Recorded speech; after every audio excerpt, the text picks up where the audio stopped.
DrayZera Uncensored with our co-host, Jack Behind. Yo! Welcome again, everybody, to another episode of DrayZera Uncensored. Every week, Monday, 7 p.m. UK, 11 a.m. Pacific. And specifically, we don't only have myself, we have the one, the mask, wonder of the world, professional wrestler Jack E. Hyde. Welcome, man. Goodbye.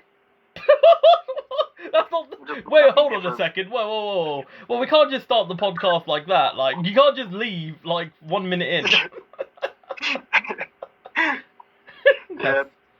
So random. Take a surprise. Yeah.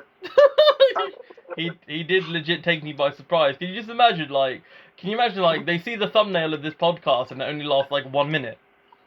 The shortest podcast in history. I know, if he's so mad. Alright guys, so in today's episode, not only are we going to have an interview later on, but we're also going to chat about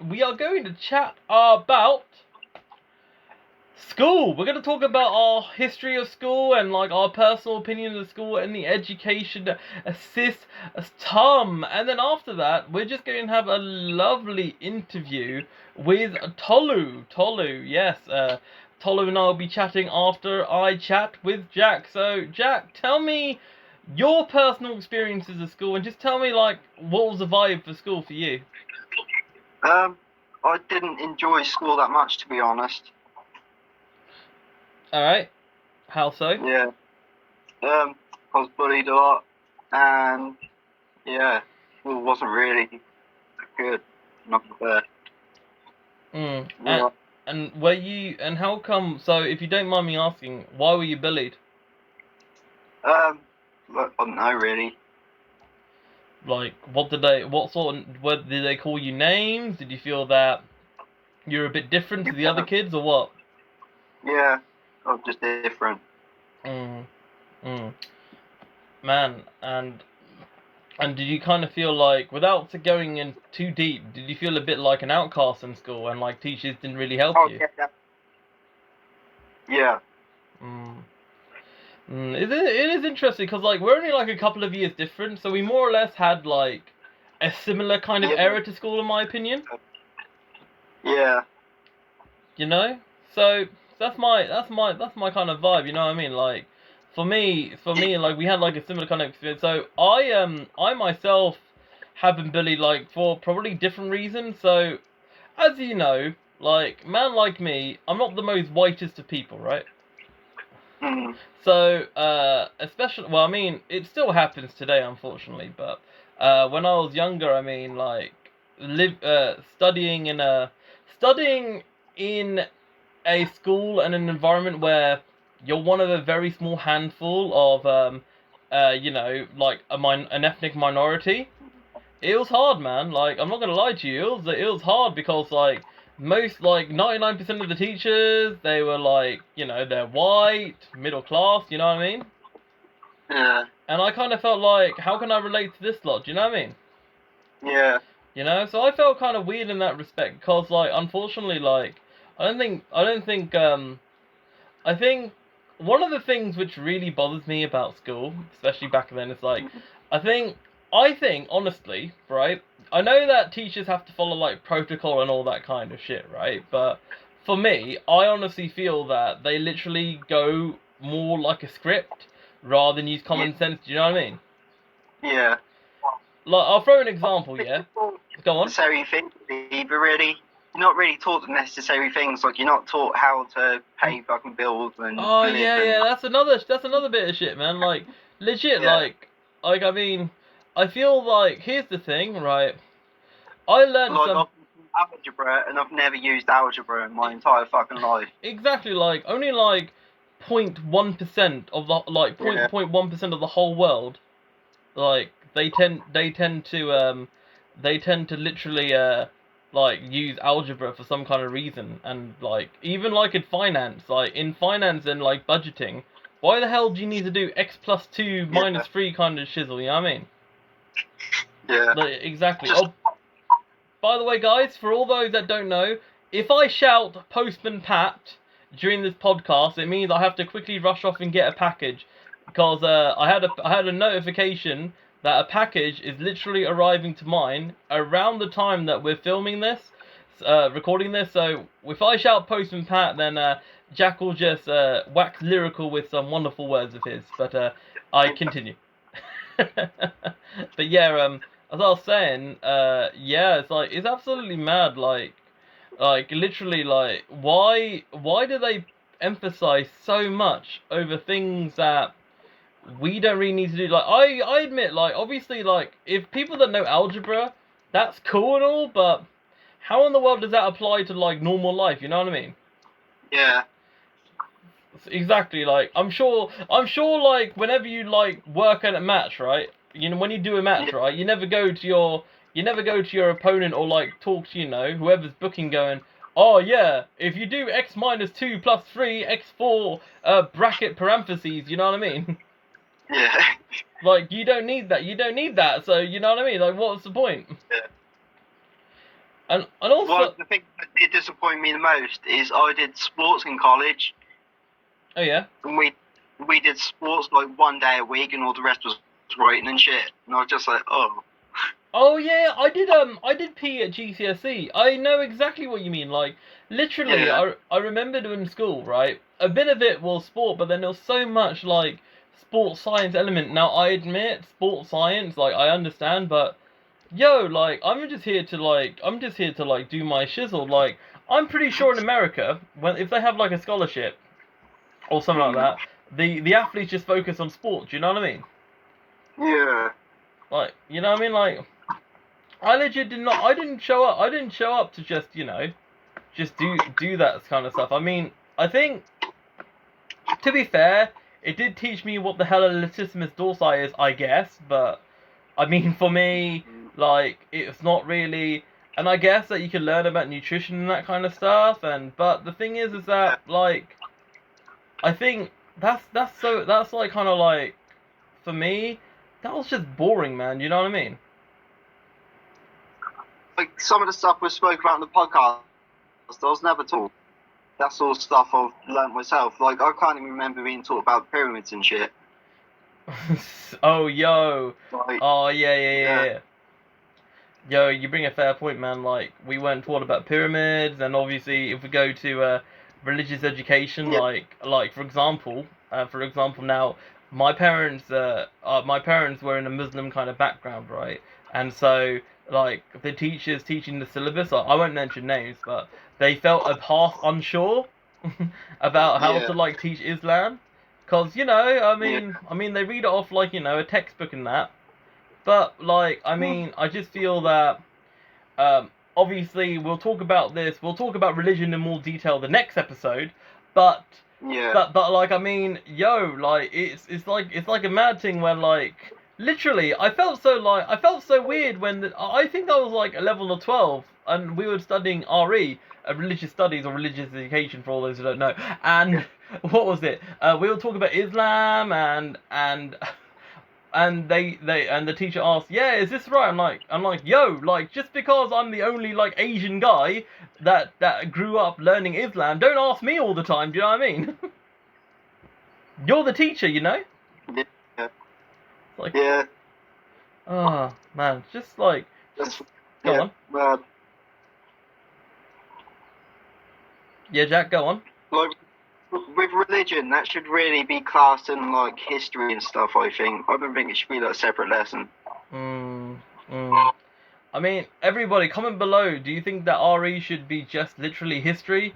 Because obviously, like, there's a lot of like connections between history and religion, kind of thing, you know. But we'll divulge about that. Sorry, Jack. That should just be like a subject in history, really.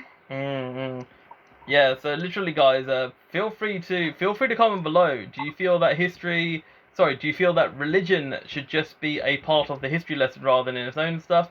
Yeah, absolutely. I fully agree, man. Like, I can't argue with that. And yo, so tell me, I can tell you right now. Did you know? I actually got excluded from school. Did you? Yeah, but it's for like some. It was for a very stupid reason, but looking back, it was justified. Do you want to know what happened? Yeah.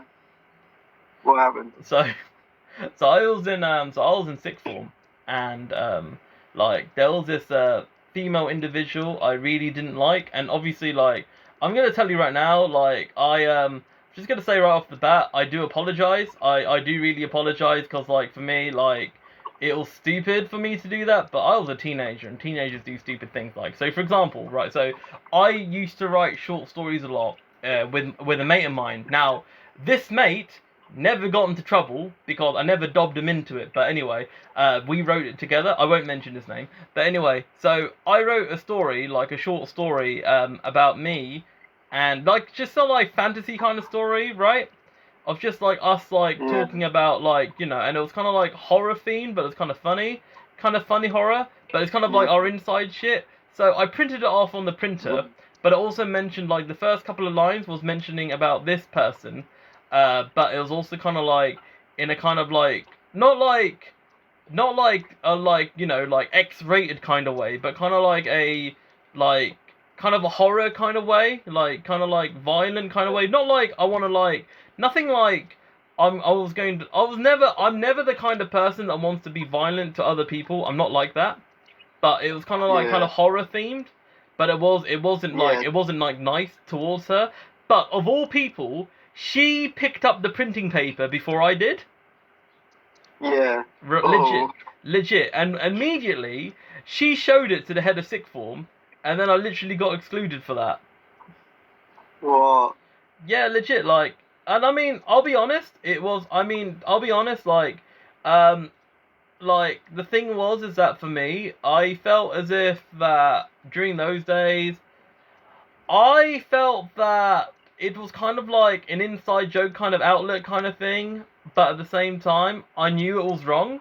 And the thing is, it was wrong, and I apologized. I apologized when I came back from exclusion. But the thing is that it was funny because it was the last day of Christmas term, right? So my exclusion technically lasted a day because I just came back the first day back. But it didn't really affect my records. But it was just me being stupid. Like it wasn't anything like malicious or anything. But obviously, like it was a form of bullying. So obviously, I'm nowhere near like that now. Like I wouldn't do that to anybody. Do you know what I mean? Like I mean, I'm not that kind of person to really like talk. Sorry, Jack. That's not that bad. No, I wasn't. No, it's nowhere near as bad as like So I'm not gonna name names again, but I remembered there was this person I knew in school that I think got excluded or expelled for I think she like threw a chair at a teacher. Oh, I've done that a few times. You're like, oh yeah, I know how that feels, yeah. Yo, wait, how come you threw a chair at a teacher? What, me? I used to get bullied a lot. I can remember one of my maths teachers, when I first had to start wearing glasses, I used to not like wearing glasses, and he was like proper trying to get me to put my glasses on and that, and I put them on, and he started calling me for it. I just like threw a chair at him. What, the teacher? Yeah. So, whoa, hold on. So you're saying that the teacher actually picked on you? Yeah. Yo, that's out of order, man. Like, I mean, for me, like... Ways, but I was like, well, that was like in my deep mental health. I don't understand why I'm going crazy days. Oh yeah, I get what you mean. Like, I feel like around the time when I got excluded, I was in a very weird place. Like, I feel that, like, I think that for me, I was starting to become slowly more creative. But the thing is that, like, I think those days, I think that it's interesting because, like, I felt like in a way, I wrote those short stories. Like I'm gonna clarify here. I'm gonna clarify this. I am 99% sure, I'm pretty sure, that I only included this person in the short story in that kind of like horror, like imagine I wrote her in a way that it was kind of like a Saw movie kind of thing, if that made sense. Yeah. But I feel that also, I felt it was kind of like a teenage rebellious kind of behavior kind of way, but I also felt that like I think it's a way for me, because I think that me and that individual, I felt that perhaps me and her weren't getting along well, and I think she was perhaps being like mean to me. Like, I'm just like thinking, I'm not naming names. I'm just thinking about why I did it. This was flipping 13 years ago, 12, 13 years. That's a long time ago. Do you know what I mean? And Yeah. and it was just mad. Like, but obviously it did open my eyes a bit to literally be more kinder and be like more respectful Yeah. in that kind of way. And obviously, sorry, go on. Detention on the first day of high school. Say that again. I got the first detention on the first day of high school. Really? What for? Do you remember Yeah. why? On the break, someone poured orange juice over my head. I hit him around the head with a big stick. So you got Yeah. detention for that? Yeah. And yeah, I hit him around the head there with like a branch. Really? I was literally just sitting like under this tree, and there was just a branch next to me, or like falling off. Yeah, and he poured orange juice on my head, and I just picked it up and hit him around the head with it. Wow. And then I'd say sorry to him. He didn't have to say sorry to me. I got loads of like school was really fair, like a lot of times. Yeah, and it's Everyone was doing that stupid thing with their hands when they'd cut their hand open with coins and shit. yeah, I don't know yeah, if that was big school.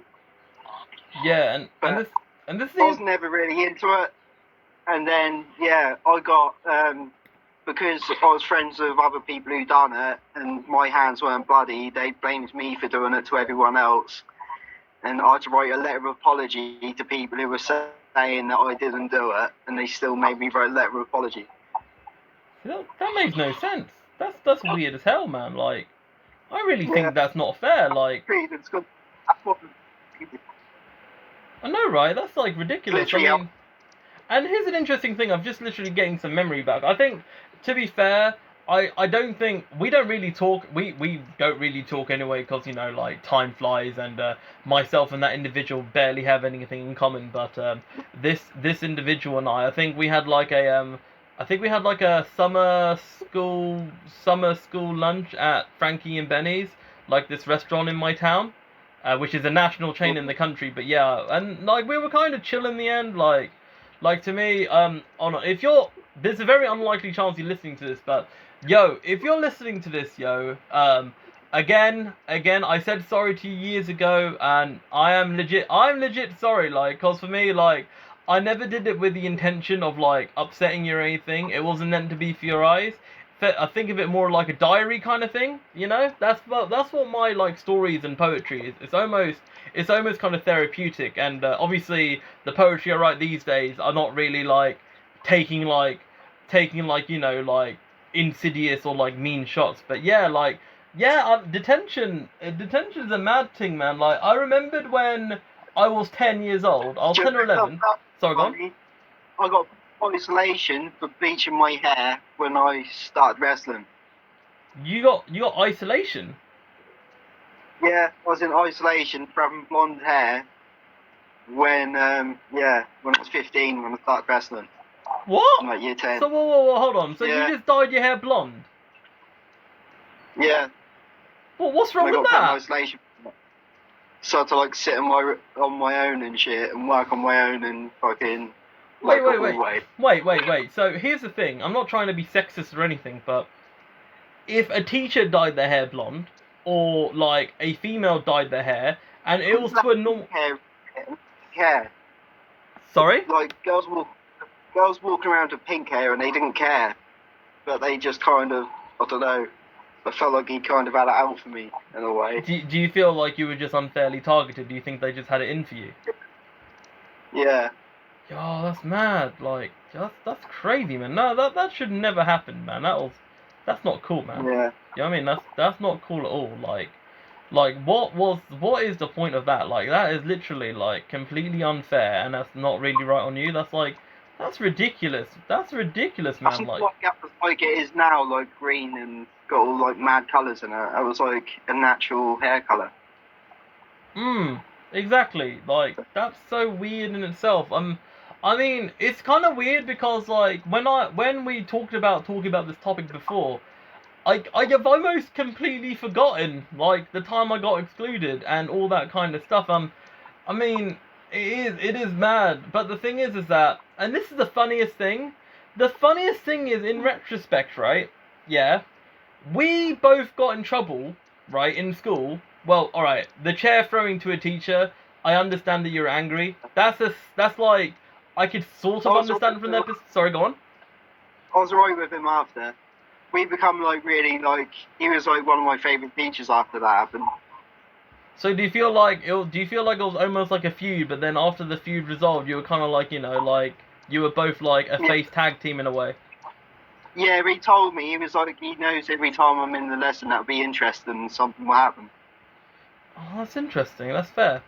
And what subject was it, if you don't mind me asking? What did he teach or she teach? Maths. Maths. Ah, fair enough. I get you. But no, it's just like, yeah, like for an example, when I was 10 or 11, I think we were playing Beyblade using trays.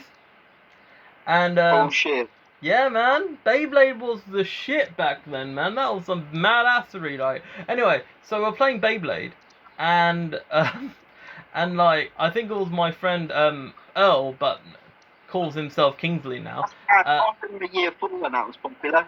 Sorry? I was in like year 4 when that was popular.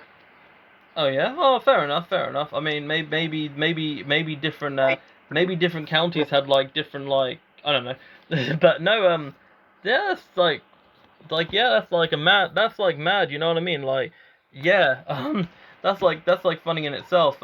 Yeah, and then afterwards, I think we had some sort of argument, and then he just busted my nose. Oh shit. Yeah, it's kind of why like to this day, I know it's very faint. It's to this day is why like I've the top of the bridge of my nose is a little bit messed up to this day. Oh shit. But it's like I can still breathe normally. It's just one of those things. And we're chill now. It's just interesting like to kind of revisit this kind of shit. Do you know what I mean? Yeah. But no, like, tell me then, do you have any regrets from school? Not really. Nah, go on. I couldn't wait to get out. You know, to be fair, like, I felt that... My regrets is sometimes I wish I went to a different school. But then, yeah. I feel that being a minority in essentially a white person school in a white town, I felt that I had quite a few difficulties, and the fact of it took me quite a while to get social skills going, because even though school did teach me some social skills, a lot of why I'm good at socializing now came after school. Do you know what I mean? Because the way school is like everyone had like cliques and groups and that kind of stuff, and me included, but I had like a mini group of like outcasts, like not sounding disrespectful, but a group of people that don't really fit in with other people, you know what I mean? Yeah. And like it's just really mad like how time flies. Like I'm not saying that not all school was bad for me. I mean, I met some awesome people. I mean, like I guess playing oh yeah, I ran a manga anime club and Yu-Gi-Oh club in school. Yeah. So that was fun. I was looking forward to that. That was really cool. A friend, and that's all I've really got from high school. You only got one? Yeah, I got my one best friend from school. No, I've only got one friend left from school. That's like my best friend. If we're talking that's like, sorry. One of my longest. Yeah, sorry, Jack. I was just gonna say like if I had like proper like best friends, the proper best friend I had, like if we're talking like longevity and consistency, I would say Dan. As you know, the Dan that we all know, Dan Pettit. But we only really went to school like in primary and nursery, but we still like stayed friends like outside of that, and that made sense because we both live nearby. Yeah. But it's just interesting. So I'll say my best friend. Say that again. You broke up a bit. Ben's got to be my best friend in wrestling. Oh, you mean oh Ben, yeah? Oh, well, I guess we'll find out how that friendship is, eh? Yeah. Cough, cough. Yeah. But But yeah, no, but no, I get what you mean. Nah, you guys have been tight. You guys have been tight, which is cool. So if we say that again. Brett's probably same with Brett though. Yeah, Brett. Like, Brett's probably one of my closest friends. Yeah, Brett, aka Kraft, aka Sir Selfie, aka Damien. He's a cool, like, yo. Yeah. I've always got the time for him. He was the guy that taught me that wrestling lesson in Yarmouth. Yeah. And yeah, that was a crazy day. Oh, yo, that was when, do you know how Edge does his entrance where he like slides into the ring? We should talk about all that, like on the wrestling one when we talk about wrestling. Oh yeah, we could definitely talk about that in the future episode. Like, but I'll tell you very quickly, yeah. When I slid in the entrance, when I was attempting Edge's entrance, I think I flopped on the bottom rope, and I basically turned to a starfish like Patrick. So that was mad. But anyway, we're gonna briefly touch on this. Going back to school, briefly, we're gonna talk on this. Alright, in summary, how do you think schools can teach differently or treat their pupils differently? I think they should teach you life skills, and yeah, they should teach you life skills and just be nice to everyone. I fully agree. I mean, they should really do more stuff that involves people working together. So then you obviously everyone's not on their own and shit, are they? And then if everyone's working together, you kind of building friendships then as well, and everyone get on, involve everyone. Absolutely. I mean, I couldn't agree more. Like, and I'll add to that.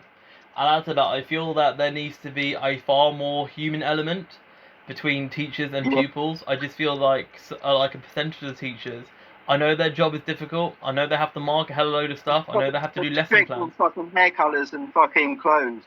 Exactly. I mean, like, why like stifle people's expressionism? You know what I mean? Like that.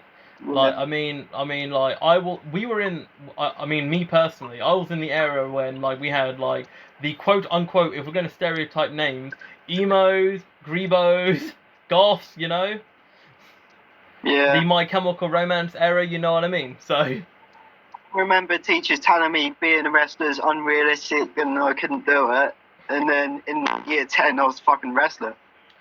Yeah, exactly, like, yeah, alright, that's fair enough. So, before we switch over to our interview with Tolu, Jack, do you have any messages to say about any school teachers or just in general about your school? Anything you want to say? I'll leave the floor to you.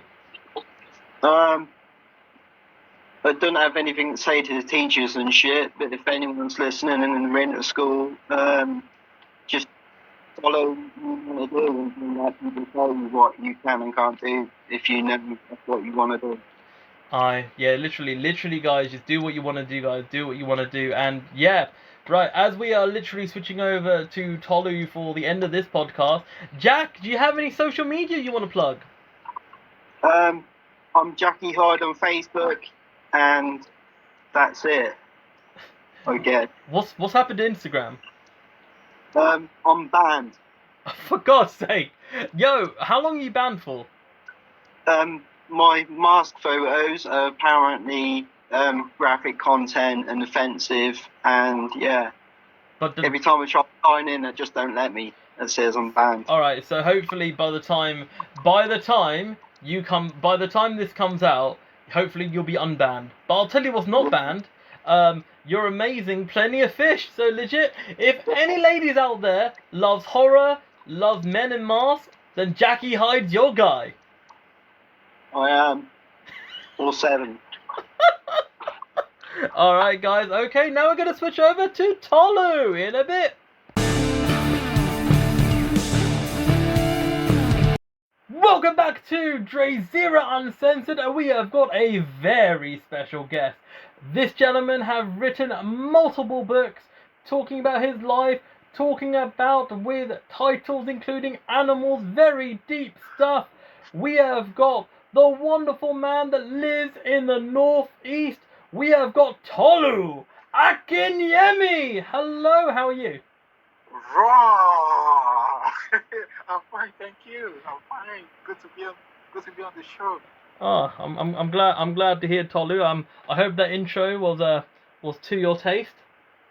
Yeah, that was really good. Yeah, that was fun. That Beautiful.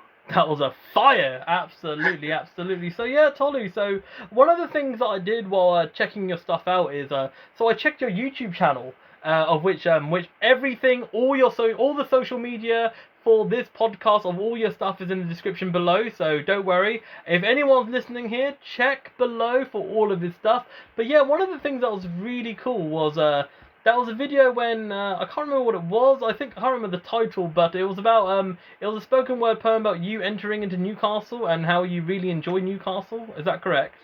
Yeah, yeah. So that spoken word piece is titled Newcastle, the city of my shining star. Mm. So yeah, so that poem is actually my poetry collection, Dead Dog Stone Bark, and I felt like I had to shoot a video to appreciate how supportive the right community in Newcastle has been to me personally and to my talents. So that was what that was about. Absolutely, absolutely. I could not agree more. I mean, that poem was good, and as somebody that does love the video editing, I think the video editing was good, the lighting was good, the scenery was good, and of course the poetic content was quite good in itself. I really enjoyed it. I really enjoyed it, man. So thank you for sharing that with me the other day. But yeah, I'll tell you this, which is interesting. So tell me then. Let's go right back to the beginning. So for all those that don't know, tell us a bit about your background and how did it came about that you, let's say, you came to Newcastle and maybe came to this part of the world. Tell us. Yeah, so I was born in Nigeria, in Ekiti State, in southwestern Nigeria. Ekiti State is renowned as a fountain of knowledge. So anybody born into that state, we are always very, very, we are very, very brilliant people. It's just by birth anyway. So we have quite a lot of professors from Ekiti State, people of high educational background. So then we moved down to Lagos in the early 90s with my family. So I lived also, Lagos is also the commercial capital of Nigeria, and also based in southwestern Nigeria.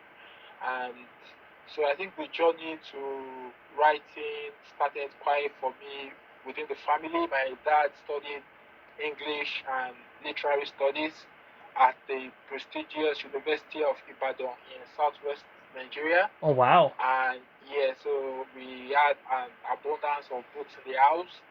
And personally as well, I was also very thirsty for knowledge. I used to I found comfort in books, in reading. So that was an habitat that became like a natural place for me. And we had a couple of Nigerian writers at the time as well who were great influences on my writing journey. So when I had nothing much going on, I would just turn to books. It became a safe place for me, and I never knew that someday I would become a published author. But I think it was just how the journey has been carved out. And in 2010, I came to the United Kingdom to study for my master's degree. And how old were you then, if you don't mind me asking? So we can have a timeline. Yeah, so in 2010, now this 2020, I was about 26 years old at that point in time. Okay. So yes, I was 26 at that time, and I came to Newcastle to Hertfordshire to study for my master's degree. And after my master's, I moved down to London to work. And what did you do for work, if you don't mind me asking? Yeah, so for work, I was working within financial services sector. Okay. So yeah, so in banking and consulting. So then I got a job with Deloitte in London. Oh, that's also Deloitte. Yo, that's big. So that we're talking big deal company, and here's something that's interesting. So based on your master's degree, would you feel that it would be safe to assume that you studied some form of economics? Yeah, so for bachelor's degree, I studied economics at the University of Ekiti. That was the previous name, but it's now known as Ekiti State University. But for my master's degree, I studied accounting and financial management. Yeah, so from there, I moved to Manchester. I got a job with the Royal Bank of Scotland. Yo. Yeah, so from Manchester, then I moved down to Newcastle. I also got a job in Newcastle, so that's been the journey. Wow. And So were from you mainly guided by your employment rather than like, oh, I want to travel to this place? Was it mainly your jobs that kind of got you to where you are? Yeah, so the funniest part was that I think it was sometimes in 2011, 2012, I came to interview for a job in Newcastle, and I felt, oh, I think at that point in time, that was with the HMRC, but I just felt, oh, I didn't like Newcastle.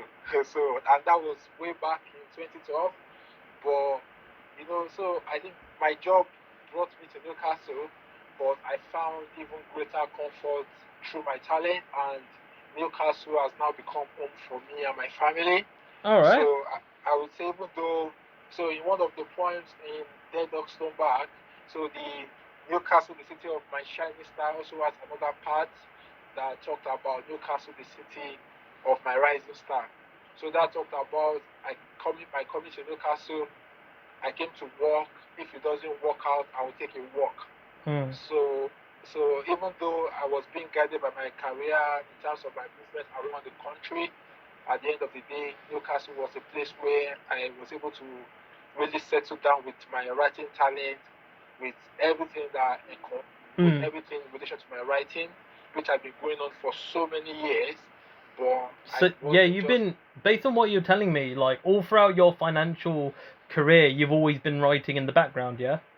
Yes, so I had my blog then, toluakinyemi.com. I used to write a lot of personal development posts. I used to write a lot of personal development, motivation, career development articles. So that was for people to aspire and to become better in every facet of their life. And while I was at the university as well, University of Hertfordshire, I was a student mentor. Hmm. At the university, I was a student ambassador. I was a student coach. So I've been putting my writing gift to good use while at the university. They posted me to St. Mary's School in Cheshunt as an associate mentor and as an inclusion mentor as well in Banwell Wow. School in Stevenage. So Yeah, it's so basically, sorry to yeah, interrupt. It just seems to okay. me that you got a very hard work ethic. I have to say, like all of this is like, and also you're still, if my maths are correct, you're still in your 30s. So it's mad. It's a, you know what I mean? This Yeah, this is this is absolutely mad. And I thought I had a good work ethic, man. You blow me out of the water. Like this is pretty impressive, and it's interesting because like I just want to like talk about Newcastle a little bit, like go back a little bit about Newcastle. So for me, right? So I've been to Newcastle a couple of times, right? okay, So I think I performed in Newcastle once or twice with spoken word, but also I've been to Newcastle to get to a place called Blythe, the coastal place. okay, Yeah, yeah, Blythe, the kind of the coastal place, because I do tall ship sailing as a hobby. oh wow, So so lovely. so yeah, so I did a voyage on a tall ship. So that's how I went to Blythe there. And I tell you what, right? Talking about Newcastle, Newcastle in itself is kind of its own micro world in its place because the Geordies are so positive. They're like the experience I had in Newcastle was all very friendly.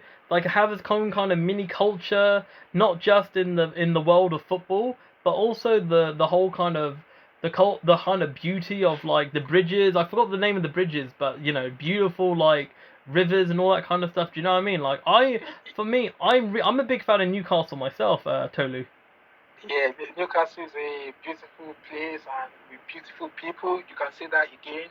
And in all my interactions with people in Newcastle, they've been so supportive of me personally, of my talent, and the encouragement has been phenomenal. Mm, I've headlined so many events. I've been called to come back again and again to mm. headline events and to be part of events. They bought my books, and from the days of Dead Lion Stone Row, when I first mounted, my first performance was at the Stanza with Mandy Maxwell. Yeah, yeah. From Shout out to Mandy. Shout out to Mandy. Yep. yeah, shout out to Mandy. Yeah, so from that day, it's been a beautiful. It's been a And what year was that? What year was your first performance in front of people? Yeah.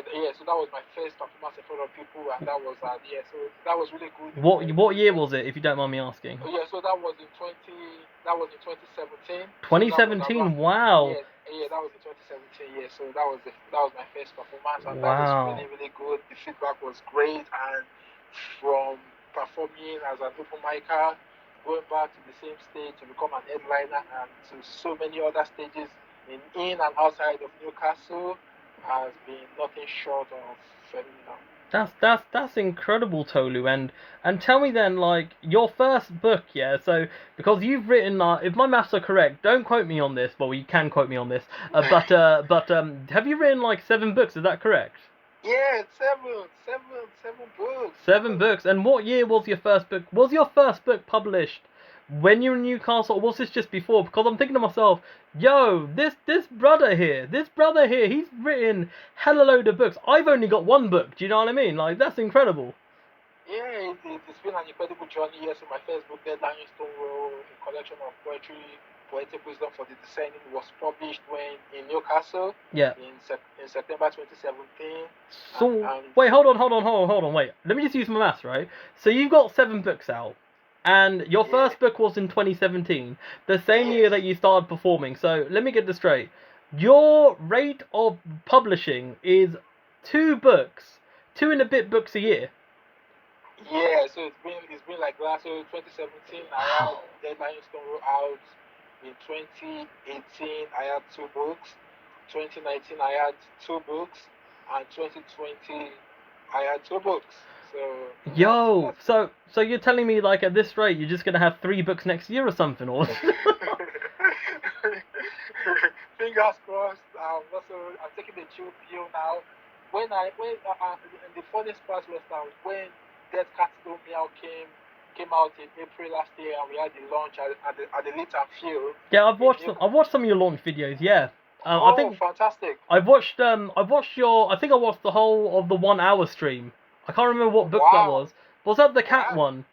Yeah, with the cat one. Yeah, that was the cat's one where, like, we had like this individual dressed up like some sort of princess, like interviewing you. Like, it literally seemed like a proper grand event. Like, literally, Yeah, that looked better than like. That event looked better than most weddings I've been to. I'll tell you that right now. Whoa.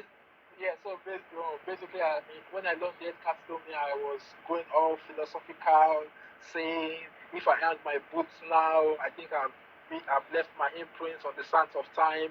I've made my mark, and so I felt at that point in time I've been taking a break from writing. But it just happened naturally, as a writer, as writers, it comes to us. We don't force it. When writing comes, it comes. And after that, I wrote a collection of poems, Never Play Games with the Devil. And on the May 8th, 2020, I released 2 new books, Inferno of Silence, a collection of short stories, and that's my first foray into proper storytelling. Yeah. And another poetry collection titled A Book to Full Of. And that's a different art in itself. Like, for me, it's something interesting because, like, so when I was a very little kid, I started writing short stories way before I did poetry, right? And then I went from like short, but this is when none of this is published. This is when I was a little kid, right? Just writing. So, like, my first short story that I can reveal to you was all about Tom and Jerry. So amazing. Yeah, I know, right? Yeah, you know the Tom and Jerry, hell yeah, like back in our day, right? And I know. and then like I slowly started writing song lyrics, and then eventually like I then slowly started writing poetry, and then my first performance was in 2016, so not too far away from you. And we are close to each other. Yeah. I know, right? I don't think I could release like 2 books in a year like you can, but obviously we all function in our own kind of way. Do you know what I mean? And and then my first book came out in 2017. But interestingly, because I think I mentioned this before, in 2018 and 2019, because I've had so much burnout doing a whole UK tour, and I performed 1 gig in San Francisco promoting my book. Wow. I think I had like hella burnout because between 2016 and the end of 2017, I think I performed somewhere between like 150 and 200 times. Wow. Like, Wow. I wish I was exaggerating, but those are like the rough numbers, and that really burned me out and really exhausted me. So it's not until this year, legit, like, so this year was the revival of the DrayZera Uncensored podcast, of which, so I used to do Wow. this podcast way back in 2017. So from episode 28 or 27, we've got it revived, and I got it revived with a professional wrestler co-host. So, Oh, so that's amazing. I know, right? I know, right? Of which, when you listen to this all back, you'll get to see what me and the professional wrestler Jack were talking about. So this pod, well, I mean, I don't know why I'm talking to you this on air because people have heard this by now. But we were talking about our experience, mine and Jack's experiences in our school lives.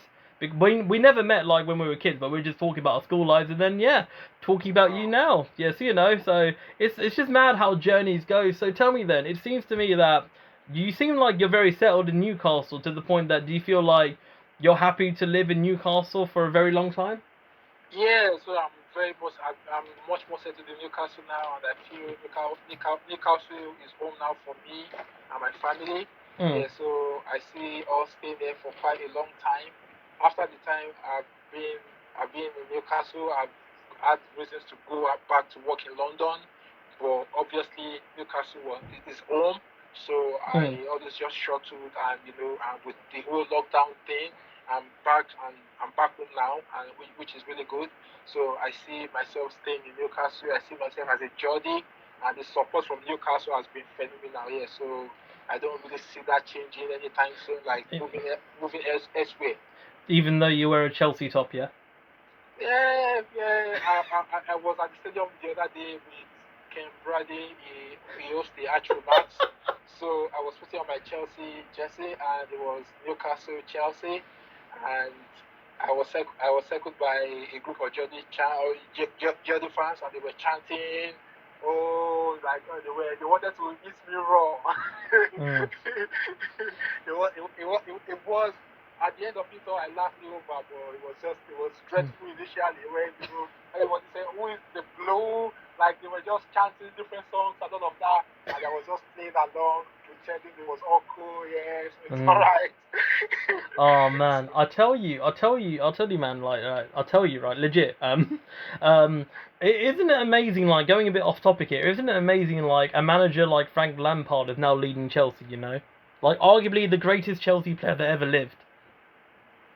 Yeah, so the greatest Chelsea player ever. So we love him, and we always it's part of our history, part of our heritage, and when the time comes for him to leave, it will be a shock to everybody involved and all of that. So, but for now, the fans adore him, we cherish him. He's part of us.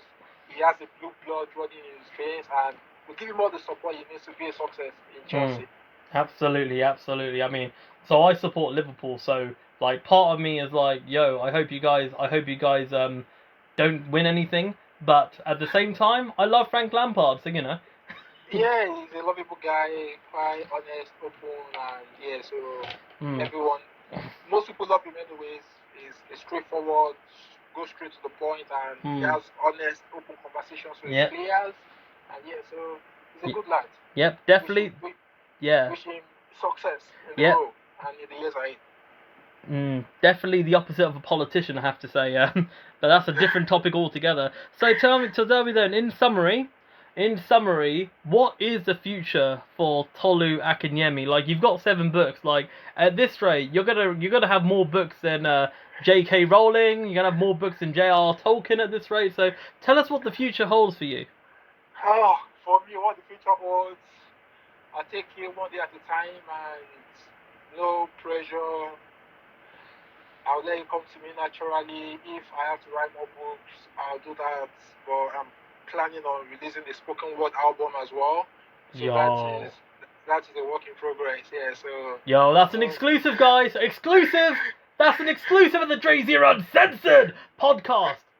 Spoken word album coming soon. Most likely, it'll probably come out next week at this guy's work rate. But jokes aside, it will come out probably somewhere this year or next year, I assume, right? Yeah, so looking hopefully probably next year or later this year, but it's actually work in progress. And in terms of writing my next, in terms of the next books, I've not really thought of. I've been writing pieces just for submissions for new events and all of that. Yeah, so but for now, I'm not really thinking about another book just at the minute. I just only released 2 books less than 3 weeks ago.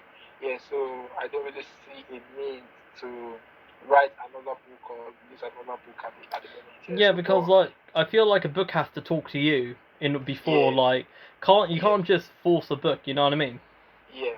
So at the moment, nothing is talking to me because anytime I release a book, I give myself time as well. I let just to promote the new books. Oh yeah. That marketing. Yeah, So yeah. So speaking of marketing, before we head off, tell us all your social media, which is all in the description. But shout it out loud and proud, Tolu. Tell us all. Yeah. So for Facebook, my Facebook page is Tolu Akinyemi, and I'm on Twitter. I'm on Twitter as Tolu Akinyemi on Twitter, and on Instagram as Tolu Do. And on YouTube as well, I'm on YouTube as Toludo2. So I'm available on all social media channels. My website is toluakinyemi.com and also toludo.com. Yo, it's like websites galore, social media galore. Yeah, we're gonna put it all in the description below when this comes out. So yeah, I hope you enjoyed yourself, Tolu. Yes, I had a fantastic time. So, and for those who are just checking in on us, the book titles, I'll just touch base with the book titles. Yeah, so the first book was the poetry collection, Dead Lions Don't Roll, and I had 2 other books in that series, Dead Dogs Don't Bark and Dead Cats Don't Meow. And I also have another poetry collection, Never Play Games with the Devil.